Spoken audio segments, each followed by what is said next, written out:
Yamema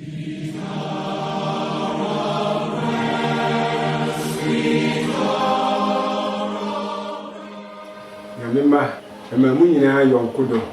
nenso yedi ahyiamu anwumre na nkese se me no yehia se de ye nyina animu no efise ene na wotwe empa mu da nenso amane sa nyame nanim die nti a abane sa nyame ye bibia ya na nipa yenti ase nenso nyame opese wo siesie wo fie na mmere bidu a ye nyina de anije ani ahokeka ne ahoden ye de abehie mu hie dan mu ya bom atudum ahye nenmunyam ni asomoti asifo nyankopon ana museni se nyame ma ende minimu bedi enkitahu kakra bi efise ene eye empaiboda se de ye nyina animu no se drum empaiboda se ya na me de na mani agipi efise se mmere no ana na megifo no menu mienu ye bofo no wahye menu mienu bo se ye kwada na agu ye kon ye dadwi a yaso a ye ntimi no ye mframra nanim no no ti asifo nyankopon no obesue ye nyahome ama ye kra eni ti se mmere mu ye mepese mede hyewa dwen mu ni se enne eye mpaiboda enne ye besu afre nyankopon na yenim se twede mponyame a wahye menu mienu bo se yensu frɛ ne dahia dem na obegye yeso no obekaye obesane na wabɛhyɛ ne ho amunyam ɛwɔ yempaibo mu enne enkomo a menu bedi no atifi asɛm no ma tu din sɛ hwɛ nyame na obɛhyɛ wo din ye mompaye yensuru dimafo ye da wase mpaibo tiefo wasɛm kyerɛ sɛ yensu frɛ dahia dem na obegye yeso nyame na otwe mpa mu dai oma ya ye krado si ebesu afrɛ wo na ye wugidi wawrohye mu sɛ de wahye ye bɔ no wona mo bɔ hye so betie no waye busade mai ye de wasese watie yen na obɛko agye oma ɛwɔ Yesu din mu amen nyame ma ene enyi tu sɛ mo ebegyina so ne ye de abɔ mpaye no ye behunu Isaiah chapter 40 verse 28 to 31 emprepi ya na emu bebre na ye bɔ mpaye a anase tebia sese ewu mu no na abin no ehihim na ekamia ese yaba mu eyebu na nyankopon enam Isaiah so ehye mi no mienu kran eninti emra ye tie no ye behu tumi eni nkran hye nyame opese wo hye mi no mienu ewo Isaiah chapter 40 verse 28 to 31 ose adan wuhunu ye adan wonte ye Awurade yen da nyankopon ono na obo asase awie no wamre na wampaba ni hunu mumu inni hwehweye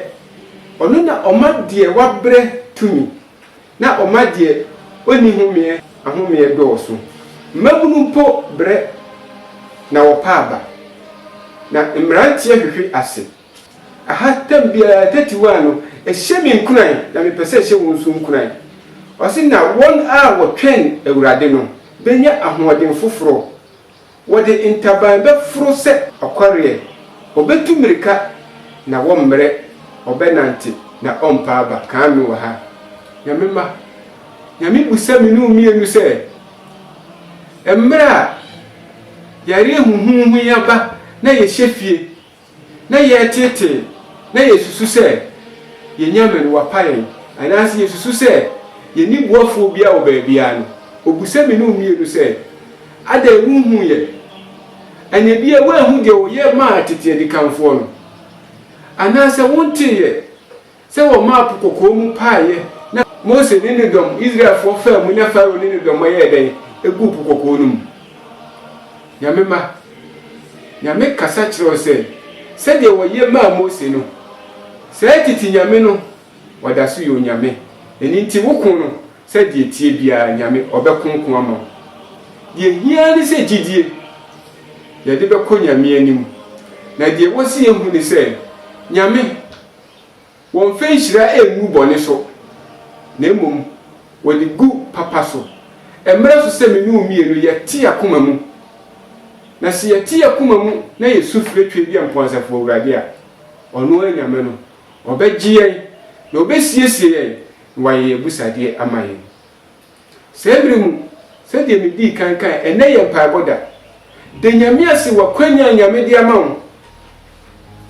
emre na ya boto na nso wa hye me no nkuan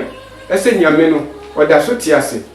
na mpo ono ana de wobere no ma na ho oden do oso na se de yenimu no emrantie mpo etimi ebre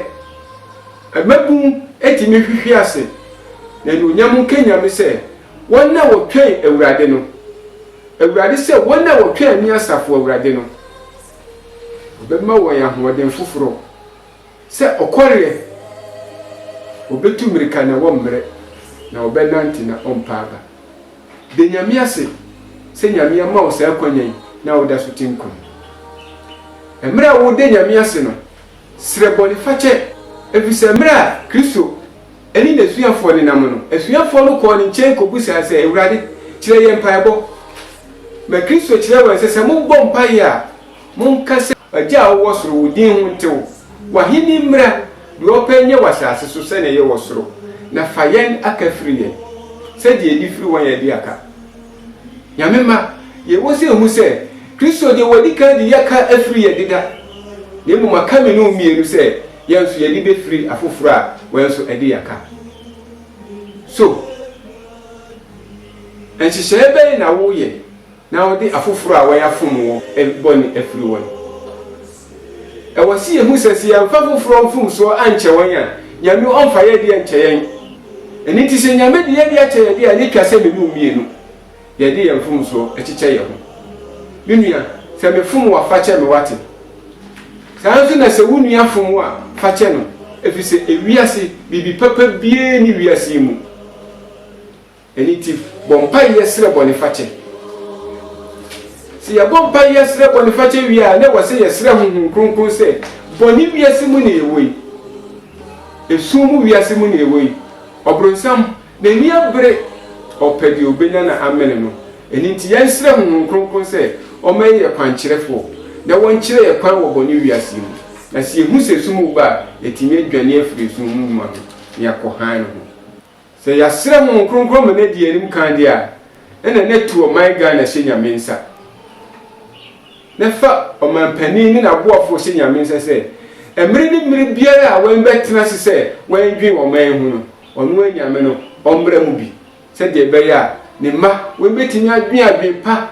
ani asu bi adwen ama ne ma na ne ma nso etimi asomo ne ti asefo nyankopon no emre mu senfa akwahwefo asafo nyina hye nyame nsa efise emre ye wo mu ye emre bone emre so se yetimi di no kware emre so se yetimi sori gina ema foforo ehu ye nyame a ye nimu no no eni tuonua tu akwahwefo asafo nyina hye nyame nsa se nyame tintim ye didi ase se ye di akwahwefo asafo hye nyame nsa de a ene ne kalmantin bi asafo manyina fiti osofo ene na busua asore mpanimfo eso departmental leaders so asafo manyina kawe empo abofra wo hye yefun mu e wo mantin bi asafo mu ka asafo ni nyina se nyame ommo ye ho ban na wonsiesie na onfa hye no ho amunyam onua wutie mi se ye dia haw atu nyame anim awia ye dia foforo haw atu nyame anim awia sufre nyame minjidi pa se wo haw eni baby tetewo aye okwadanda nyame se waye krabe se obeti wo sufre eni ti sufre no na nyame obejo so fa wo haw nyina atu nyame anim na obo ade no aye krabe se obeti wo nyame ma se ye Isaiah 41:10 wo ka se bi wo ha e hye mi nkran yi na me pese saasam no nso hye wo nkran na wagie di se nyame ba bi biara wo biara no o ka ho nyame ka kire me no mienu wo Isaiah 41:10 se insuro na me no wo ho mma wa kumantu na me no nyankopon me hye wo den nso meboa wo nso me de me treni nifa be kura wo mu wo jampo ba 13 no a o se na me ewurade Unyankopɔn me kura wo nifa mu me na me se wo sɛ insuro me ara mɛboa wo nyame nhyira wo nyame nhyɛ wo den nyame nka ho nyame nsiesie wo miemre mu na wo ma wo mpaebɔ enu nanim sɛ ohwam afɔre ɛwɔ Yesu din amen dɔfopa ye mmɔ mpaeɛ yɛda wase nyame tumfoɔ yɛda wase nkwakamafo yɛda wase mpaebɔ tiefoɔ nyame a yɛnti ana ma ho kwan me yɛde wo sɛn asɛnnua no so o ma de bɔnyɛfoɔ yɛ haw nyinaa ne yɛde aba w'anim mpaebɔ tiefoɔ wo de omobro hu firi aboɔ so so kɔpema bɔ tatea so deɛ ka nyinaa ne sɛ ɔdomfoɔ emra yɛ wɔ mu yɛ mmerebɔne eni nti ma yɛ hwie yɛ mpaebɔ nyinaa gu w'anim ɔdomfoɔ deɛ ka ne sɛ agya bɛdom yɛn ɔkogyefoɔ me nyame bɛko yɛ koma yɛn nkwakamafoɔ bɛka yɛsɛm ma yɛn bɛdi yɛsɛm ma yɛn ne yɛ nkonimdifoɔ yɛbɛbɔ odin atontom ɛwɔ wasafo mu adi ho adansi aka sɛ wo awurade wo ne yɛ di ne yie ɛyɛ yi nkan ɛwɔ Yesu Kristo dɔba ne din mu amen. Media sida bema Yehowa Media Yesu bema nu Media sida bema Yehowa